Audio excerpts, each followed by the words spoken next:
During the latter half of the 1990s, one of Hollywood's biggest emerging stars was none other than Brendan Fraser. The American-Canadian actor originally gained widespread appeal through comedies like Encino Man and George of the Jungle. His biggest hit, however, came in the form of a soft remake of a classic 1932 horror film, 1999's The Mummy, starring Fraser as American adventurer Rick O'Connell. The Mummy went on to gross over $155 million worldwide, sparking a franchise that would spawn 2 sequels, a spin-off film series, and an animated show over the next 10 years.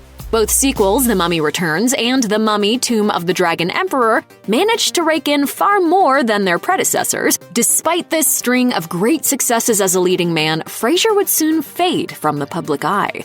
He worked consistently for a few years after Tomb of the Dragon Emperor was released, though not in anything with the same widespread appeal as the Mummy franchise. And then he seemed to disappear entirely. Between 2015 and 2017, Fraser seemingly swore off film altogether and only appeared in a handful of smaller-scale TV roles. As it turns out, a major factor in Fraser's disappearance from show business during this time had to do with The Mummy: Tomb of the Dragon Emperor and its predecessors in the Mummy series. He later revealed that the franchise ended up doing some serious damage to his acting career, literally. In an interview with GQ in 2018, Fraser candidly revealed one of the things that caused his Hollywood hiatus. Essentially, he was at the end of his rope from overexertion and injuries. By the time I did the 3rd Mummy picture in China, I was put together with tape and ice, screw cap ice packs, and downhill mountain biking pads because they're small and light and they can fit under your clothes. I was building an exoskeleton for myself daily. Fraser was often his own stuntman, and injuries were not uncommon for the actor. He eventually needed to have surgery, and sometimes even those didn't go as planned. As Fraser recalled, "I needed a laminectomy, and the lumbar didn't take, so they had to do it again a year later." While it might not have been The Mummy: Tomb of the Dragon Emperor that directly caused all of these injuries, it was the film that amplified them and caused Fraser to slow down. Fraser also had a partial knee replacement and lots of painful work done on his back.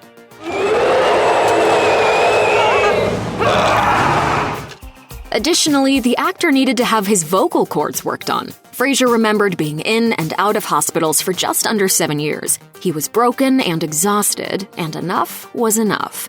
In a sad comparison, Fraser compared himself to a George Orwell character.